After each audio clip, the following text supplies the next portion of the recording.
ಲೋಕೋಪಯೋಗಿ ಇಲಾಖೆಯವರು ತೊಕ್ಕೊಟ್ಟಿನಿಂದ ಅಸೈಗೋಳಿಯವರೆಗೆ ವ್ಯಾಪಾರ ಮಾಡುತ್ತಿದ್ದ ಬಡ ಬೀದಿ ಬದಿ ವ್ಯಾಪಾರಿಗಳನ್ನ ಬುಲ್ಡೋಜರ್ ಬಳಸಿ ಕಾನೂನು ಬಾಹಿರ ತೆರವು ಕಾರ್ಯಾಚರಣೆ ಮಾಡಿರುವ ಪ್ರದೇಶಕ್ಕೆ ದಕ್ಷಿಣ ಕನ್ನಡ ಜಿಲ್ಲಾ ಬೀದಿ ಬದಿ ವ್ಯಾಪಾರಸ್ಥರ ಸಂಘದ ಜಿಲ್ಲಾ ಮಟ್ಟದ ನಿಯೋಗ ಭೇಟಿ ನೀಡಿ ಸಂತ್ರಸ್ತ ಬೀದಿ ಬದಿ ವ್ಯಾಪಾರಿಗಳನ್ನ ಭೇಟಿ ಮಾಡಿ ಲೋಕೋಪಯೋಗಿ ಇಲಾಖೆ ಮತ್ತು ಹೆದ್ದಾರಿ ಪ್ರಾಧಿಕಾರ ನಡೆಸುತ್ತಿರುವ ದೌರ್ಜನ್ಯ ದಬ್ಬಾಳಿಕೆಗಳ ವಿವರ ಪಡೆಯಿತು ಮತ್ತು ಬೀದಿ ವ್ಯಾಪಾರಗಳ ಮುಂದುವರಿಸಲು ಧೈರ್ಯ ತುಂಬಿದ ನಿಯೋಗವು ಮುಂದಿನ ಹೋರಾಟದ ಬಗ್ಗೆ ಬೀದಿ ವ್ಯಾಪಾರಿಗಳ ಜೊತೆ ಸಮಾಲೋಚನೆ ನಡೆಸಿತು.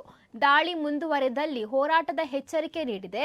ಇನ್ನು ಈ ಸಂದರ್ಭದಲ್ಲಿ ನಿಯೋಗದಲ್ಲಿ ಬೀದಿ ಬದಿ ವ್ಯಾಪಾರಸ್ಥರ ಸಂಘದ ಗೌರವಾಧ್ಯಕ್ಷರಾದ ಬಿಕೆ ಇಮ್ತಿಯಾಜ್ ಮತ್ತು ಕಾರ್ಯಾಧ್ಯಕ್ಷರಾದ ಸುನಿಲ್ ಕುಮಾರ್ ಬಜಾಲ್ ಸೇರಿದಂತೆ ಮತ್ತಿತರರು ಉಪಸ್ಥಿತರಿದ್ದರು. ಪ್ರಧಾನಮಂತ್ರಿ ಯೋಜನೆ ಲೋನ್ ಪಾಸ್ ಆಗಿತ್ತು 50,000 ಅದು 20,000 ಅದು ಮತ್ತು 50,000 ಮುರಂತಿತ್ತು ಅವಿದ ಕಂತು ಕಟ್ಟಿದ್ದಿ ನಾನು ನೆಕ್ಸ್ಟ್ ತಿಂಗಳು ಕಟ್ಟಿರ್ತಿತ್ತು ಎಂಕ್ಲು ಅಪ್ಪ ಎಂಕ್ಲು ಓಡೆ ಬೋಡು ನಾನು ಕಟ್ಟಿರ ಕಾಸನ್ನು ಓಡಕ್ಕೆ ಏಂಡಾರಡ ಸ್ಯಾಡ ಎಂಕ್ಲು ಹೆಂಚಿನ ಮಾಡ್ಕೊಡಂತ ನಮ್ಮ ಹತ್ರ ಕೇಳಿ ತೊಗೊಂಡಿದ್ದೀರಾ ಅಂತ ಕೇಂದ್ರಿ ಲೋನು ನೀವು ಕೇಳಿ ನಮ್ಮ ಹತ್ರ ತೊಗೊಂಡಿದ್ದೀರಾ ಅಂತ ಕೇಂದ್ರಿ ಅದಕ್ಕೆ ಉತ್ತರ ಎಂಕ್ಲು ದಾದ ಹೊರತು ಉಳ್ಳಾಲ ತಾಲೂಕಿನ ತೊಕ್ಕೊಟ್ಟಿನಿಂದ ನಾಟಕಲ್ವರೆಗೆ ಬೀದಿ ಬದಿ ವ್ಯಾಪಾರಸ್ಥರನ್ನು ಲೋಕೋಪಯೋಗಿ ಇಲಾಖೆಯವರು ಏಕಾಏಕಿ ಬಂದು ಯಾವುದೇ ಒಂದು ವೈಯಕ್ತಿಕವಾಗಿ ನೋಟಿಸನ್ನು ಕೊಡದೆ ಕೇವಲ ಪೋಸ್ಟರ್ಗಳನ್ನು ಅಂಟಿಸಿ ಹೋಗಿ ಈ ಬಡ ಬೀದಿ ವ್ಯಾಪಾರಿಗಳನ್ನು ಇಲ್ಲಿಂದ ತೆರವು ಮಾಡಿರ್ತಕ್ಕಂಥದ್ದು ಕಾನೂನು ಉಲ್ಲಂಘನೆಯ ಕ್ರಮವನ್ನು PW ಇಲಾಖೆಯವರು ಮಾಡಿದ್ದಾರೆ.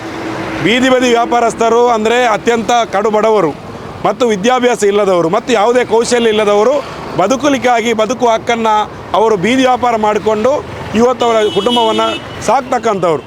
ಈ ಸಂದರ್ಭದಲ್ಲಿ ಬಡ ಬೀದಿ ಬದಿ ವ್ಯಾಪಾರಿಗಳ ಮೇಲೆ ಈ ರೀತಿಯ ಒಂದು ದಬ್ಬಾಳಿಕೆಯನ್ನು ಈ ರೀತಿಯ ದೌರ್ಜನ್ಯ ಮಾಡಿರ್ತಕ್ಕಂಥದ್ದು ಇದು ಸ್ಪಷ್ಟವಾಗಿ ಒಂದು ನಾಗರಿಕನ ಬದುಕು ಹಕ್ಕಿನ ಮೇಲೆ ಆಗಿರ್ತಕ್ಕಂಥದ್ದು. ಅಲ್ಲಿ ನಮ್ಮ ಉಳ್ಳಾಲ ತೊಕ್ಕೊಟ್ಟು ಆಸುಪಾಸಿನ ಬೀದಿ ಬದಿ ವ್ಯಾಪಾರಸ್ಥರು ಏನೋ ಬೀದಿ ಬದಿಯಲ್ಲಿ ವ್ಯಾಪಾರ ಮಾಡಿ ಜೀವನ ಸಾಗಿಸ್ತಾ ಇದ್ದಾರೆ.